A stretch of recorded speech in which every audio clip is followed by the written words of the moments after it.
Hello everyone, welcome to Mastermind.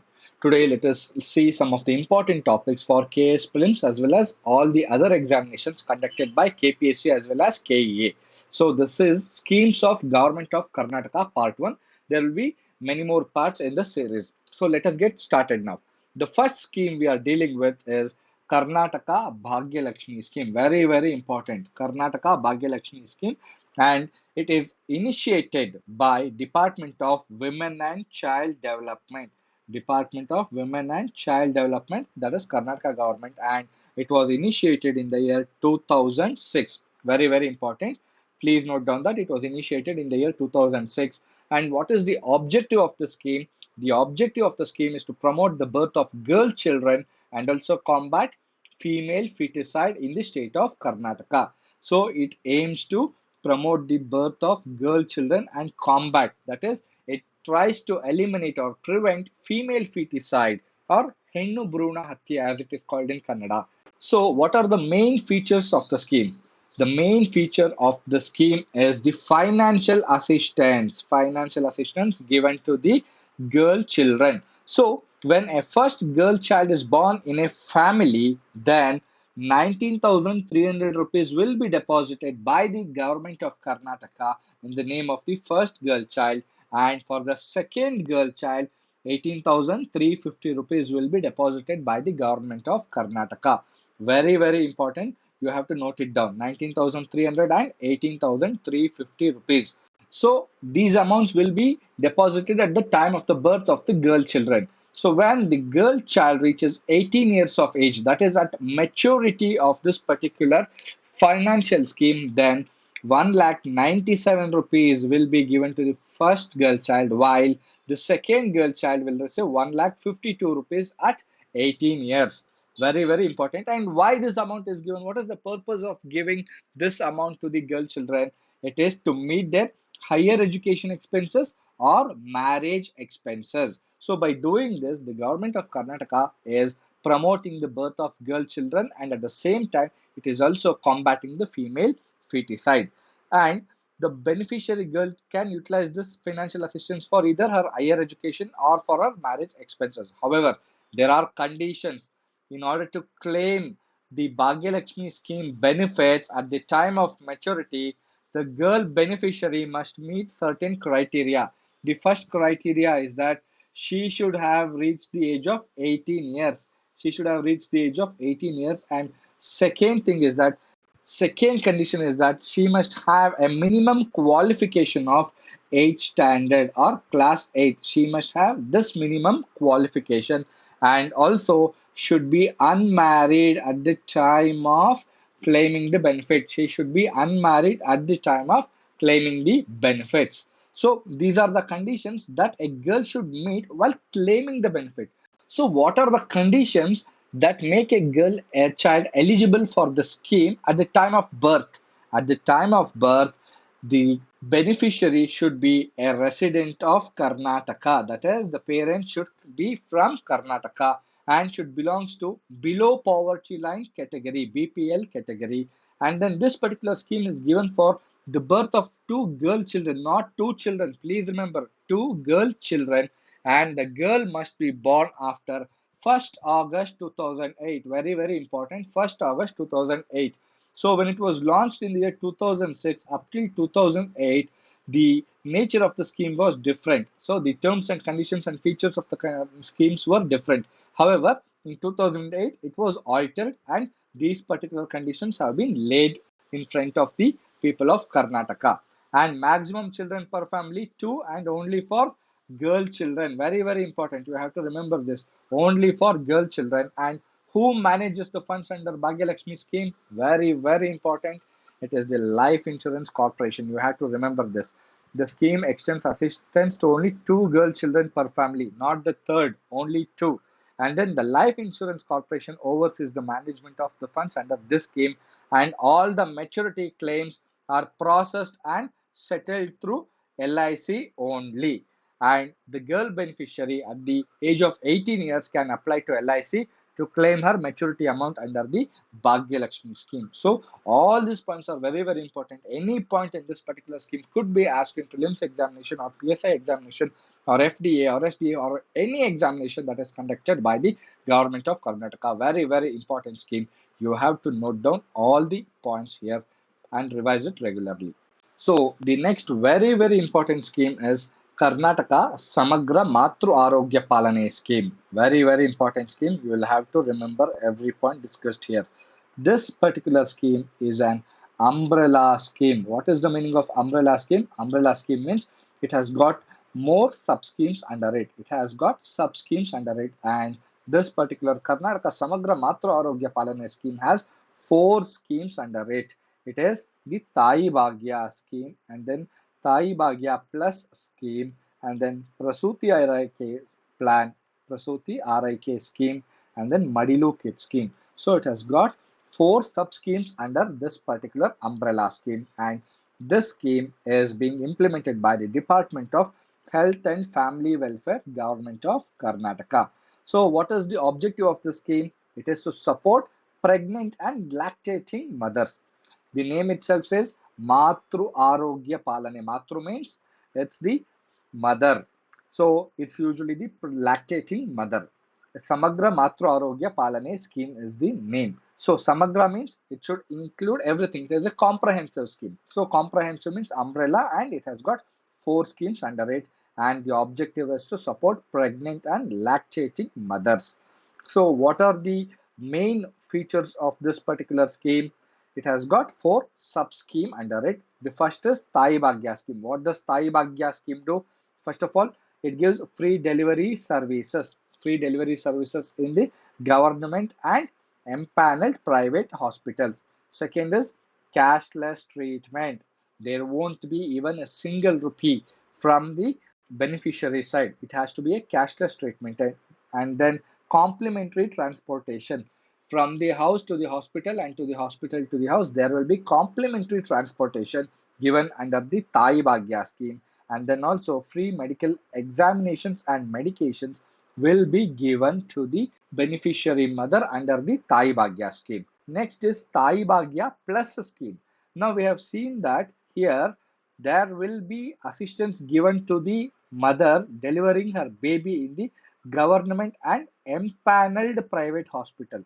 However, what happens if the mother is unable to reach the empaneled private hospital and delivers the baby in the non-empaneled private hospital? Then she won't be getting any benefit. So, in order to avoid that, in order to make sure that the government is providing something from its end to the mother delivering in non-empaneled private hospitals, Thai Bhagya Plus scheme was introduced. Very, very important. So, under this scheme, a financial grant of rupees 1,000 will be given to the delivering mother for delivery in a non-empaneled private hospitals. That is, it is not under the list of the hospitals approved by the government of Karnataka. Even in such hospitals which are not under the list where the financial benefits could be given, even in such non-empaneled private hospitals, if the mother is delivering her baby, then a financial grant of rupees 1,000 will be given to the delivering mother. Next is the Prasuti RIK scheme. Under this scheme, a financial support will be given to the lactating mothers. Lactating mothers. How much is it?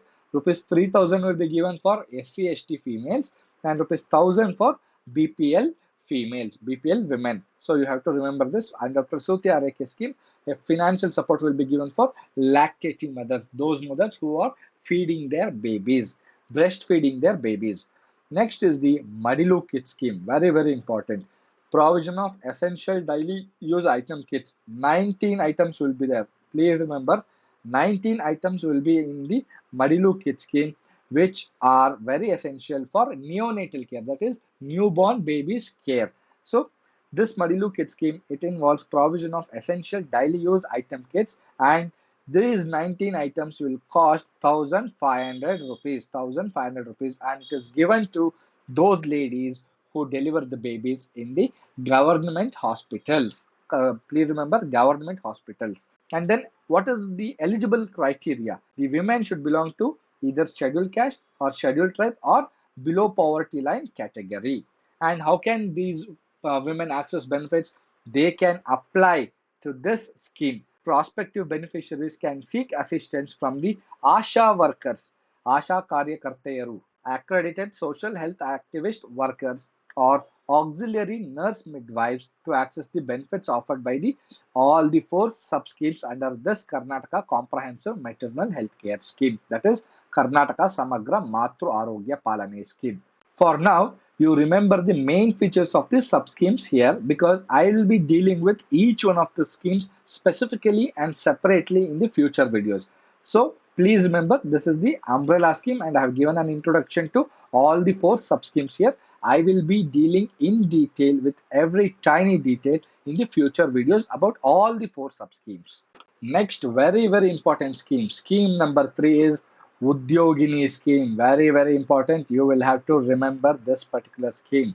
So, what is the Udyogini scheme? Government of Karnataka has implemented Udyogini scheme for unemployed women to become self-employed. So, the objective of this scheme is to make the empowerment of unemployed women through self-employment. Very important. So this empowers unemployed women through self-employment, and then it was started in the year 2015 and 2016. 2015-16 this particular scheme was implemented in this financial year, and Karnataka State Women's Development Corporation, very important, KSWDC, Karnataka State Women's Development Corporation, which comes under Department of Women and Child Development, is the implementing agency or the nodal agency for this particular scheme.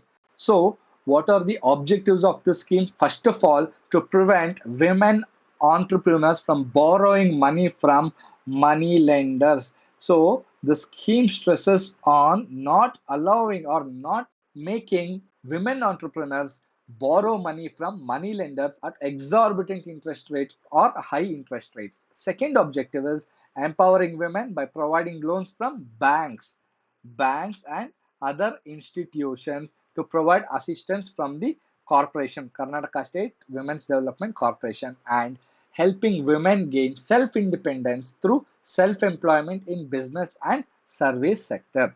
So it enables self-employment for the women in the state of Karnataka. So what are the benefits that could be availed under the scheme? The maximum loan amount, very important. This could be asked. Please remember this.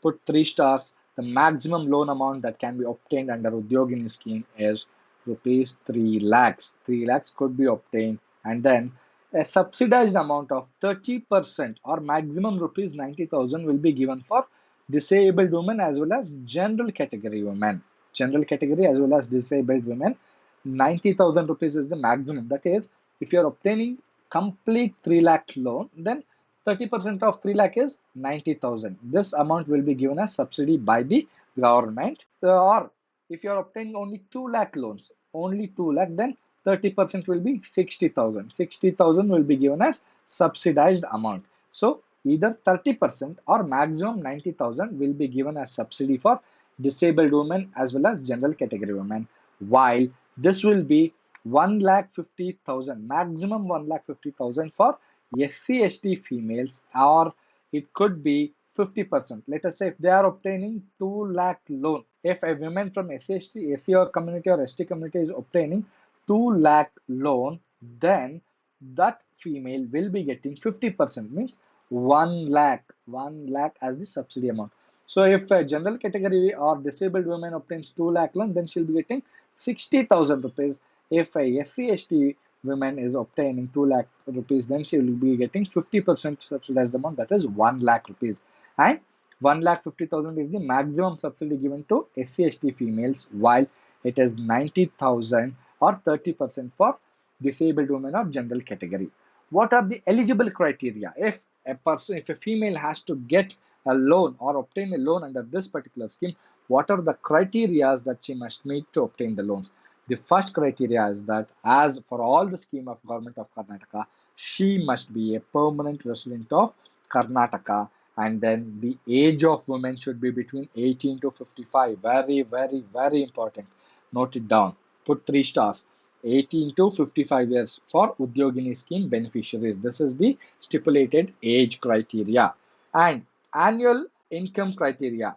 If a woman from SC or ST community is obtaining loan under Udyogini scheme, then her annual income criteria is 2 lakhs, less than 2 lakh rupees, maximum 2 lakh. And for a general category, it is less than rupees 1.5 lakhs. All these are very, very important aspects of the scheme. Any question could be framed on all the details that I have just mentioned about the Udyogini scheme.